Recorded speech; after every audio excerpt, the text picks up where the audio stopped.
Well, hello, everybody, and welcome to this episode of G-Bear's Off-Grid Ways, a homestead in the desert. And I'm sorry I didn't post last night, but the reason I didn't post last night was because I still don't have any water, and water is really getting critical right now. Up in my tank, the water is halfway across the discharge opening in the little pipe at the bottom there. So there's not much water left in that tank up there, and I'm being very, very cautious about how much water I use for anything. So even like the simple thing like just washing some dishes, I wait until I've got a whole sink full of dishes. Then I put a little bit of water in the bottom of the sink, and I use a scrubby pad with some soap, and I scrub all the dishes all at once, let the water down, and do a quick rinse with the sprayer so that I can use less water.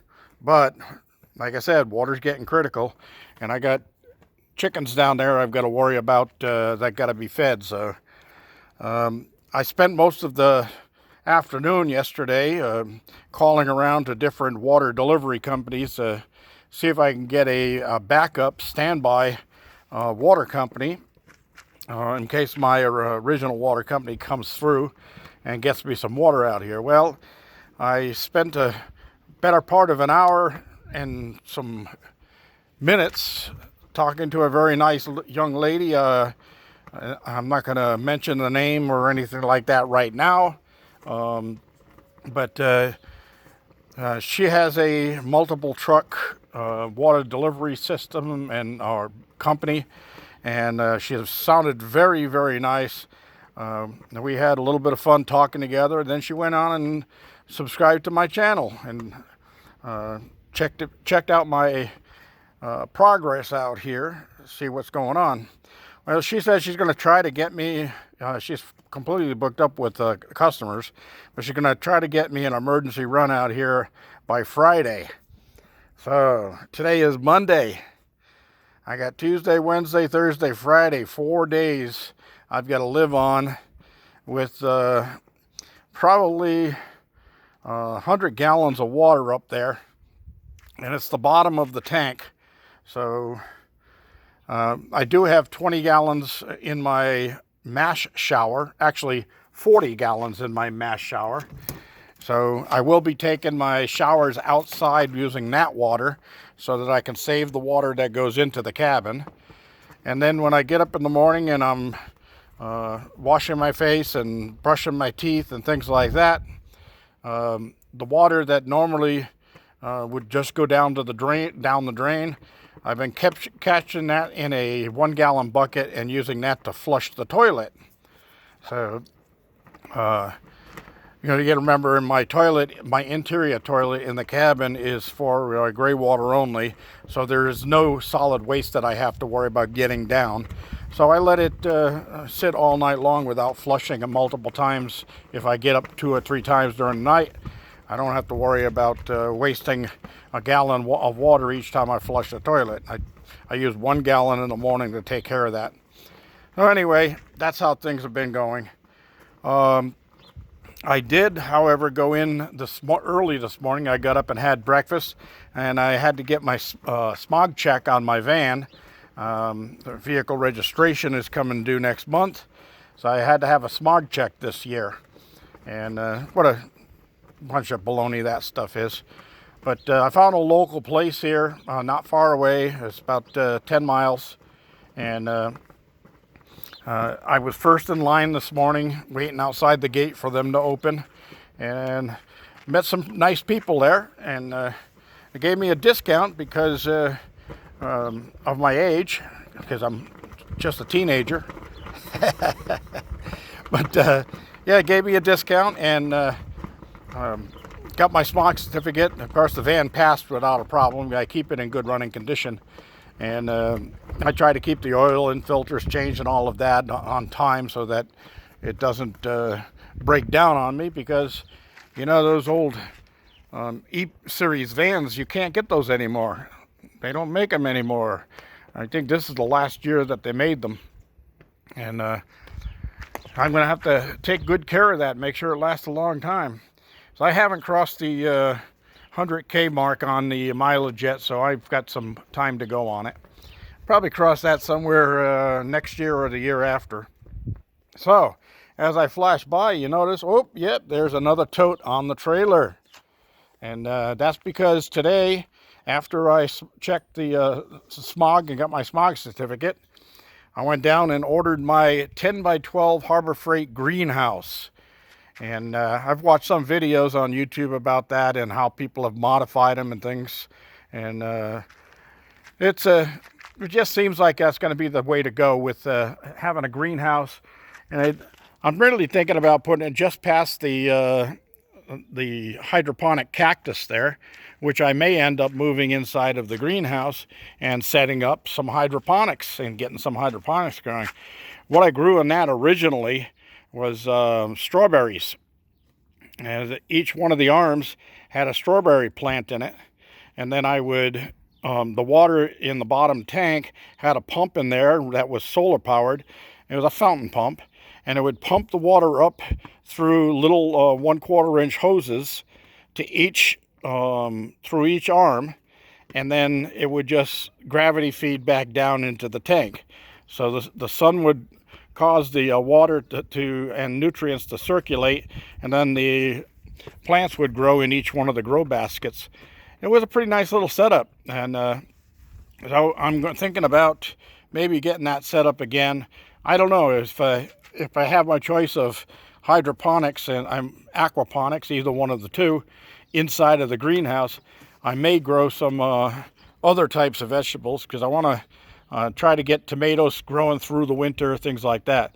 So I'll be setting up a water wall on the other side of the greenhouse, which I'm thinking about putting in that open space. Let's see, right there where my finger's pointing, just before that grass area, or a half onto the grass area. And it's 10 by 12, so I have to go out there and cut and grade 10 by 12.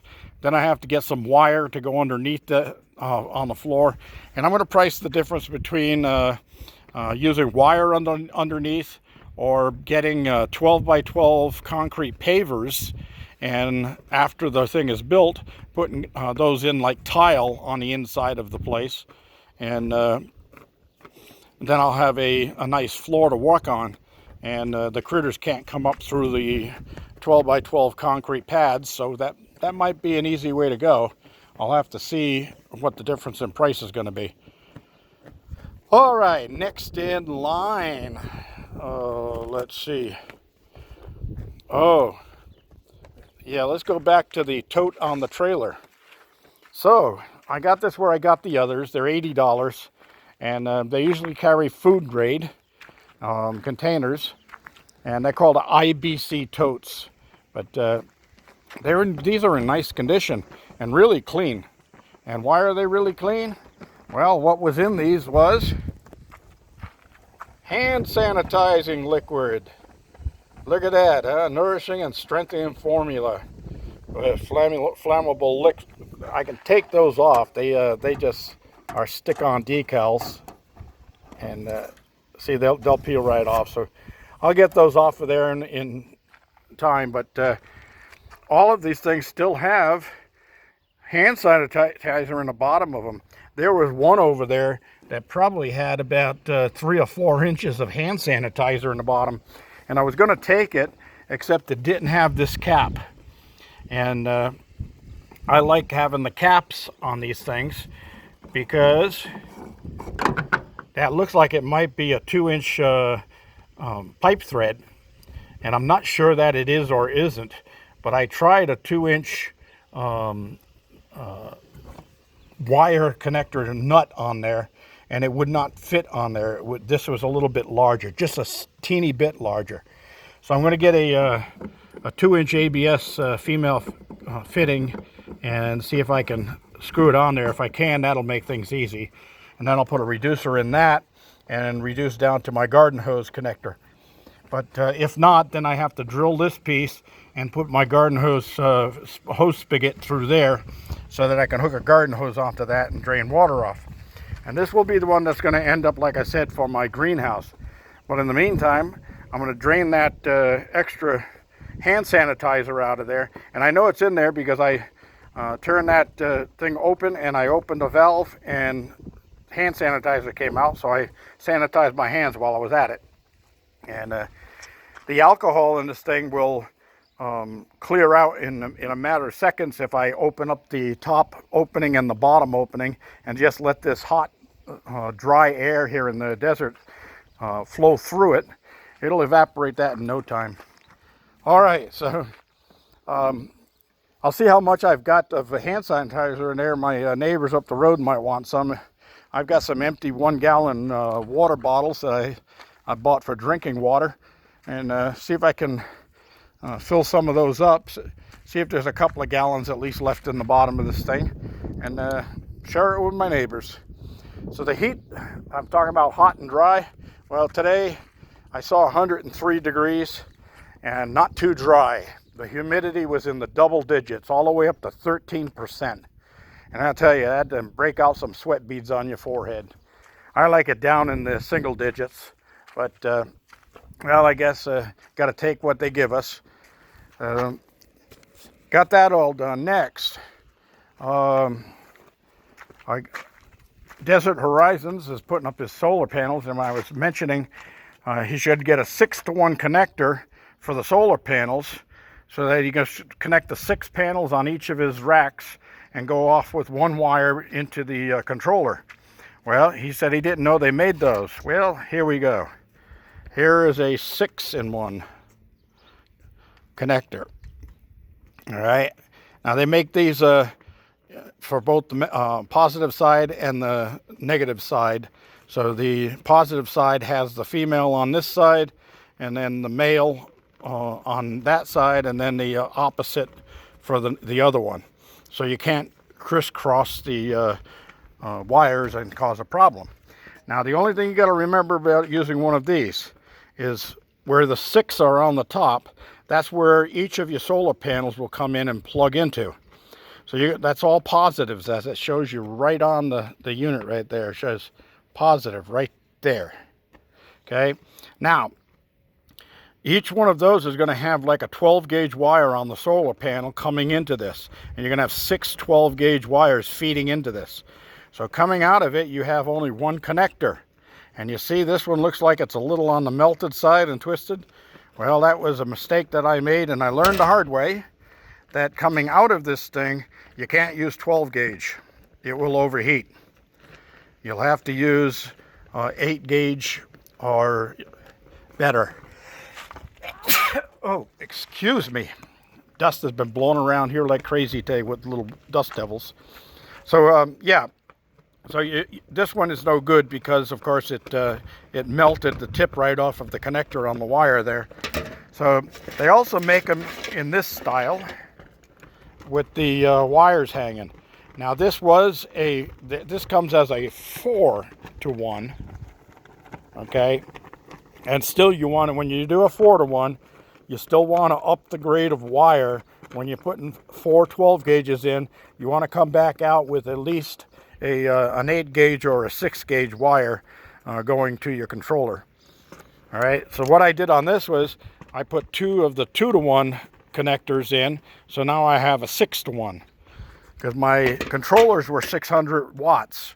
So I wanted to make sure that I had all of the panels coming in with just a single wire off each.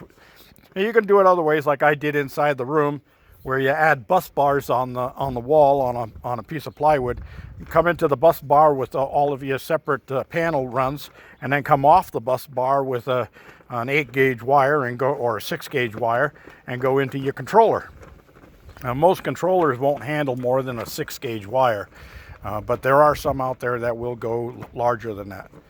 All right, so I wanted to cover those, and then that was for Robert. The next here, somebody asked me about the pump that I use in my cabin, and I showed it once before. I'm going to show it again. This is the one I use. It's a SureFlow pump right there. And this is the model 4008-101-A65. Now they have different ones. They have E65s and other things like that. This one is 55 PSI pressure on the shutoff. So it it gives you some nice pressure at your faucets. The only problem with these things is you can hear, well, not the only problem, but you'll hear these things running every time you turn the water on. So you might want to mount it somewhere where you don't have to listen to that, like outside of the cabin if possible. Now, the reason that this is epoxied on here is because it's supposed to have a fitting like this on there. And I actually broke it because the housing head here is plastic. And I just ordered another one of these. It'll be here Thursday. So I'll have a new head for this. It's a switch head. And I can take this one off and save this for parts because the switch is still good and the regulator is still good and all of that stuff. It just leaks here a little bit underneath the epoxy. So I'll save this one on the shelf in case I need it, but I'll put the new head on here and I'll have a backup pump because it was once said to me, when you're off grid, if you only have one, you actually have none. Because if that goes bad and you don't have a backup, you're basically screwed until you can get a backup. And there's no overnight deliveries when you're off grid, so it'll be a few days that you'll be without. So always try to back up everything that you have. And that's what I'm doing with this. I have the pumps, the new pumps that are going to go into the water tank up there to circulate the water. And I'm going to be putting in the solar panel, regulators and battery and all of that stuff as soon as it cools down a little bit. It's just too hot to work out there next to a big black plastic tank. So once I get that up and running, I'll show you what I've done with that. And I've had a request to show the actual function of me doing the project so that people can learn how to do it while I'm doing it. Well, I'll try to do that in the future, but it's hard to be in front of the camera and behind the camera at the same time.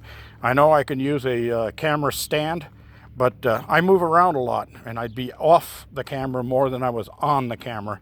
And stopping and rotating the camera to the next place that I'm going to be working and all of that, my videos would end up being 35-40 minutes long, and I try to keep them less than that.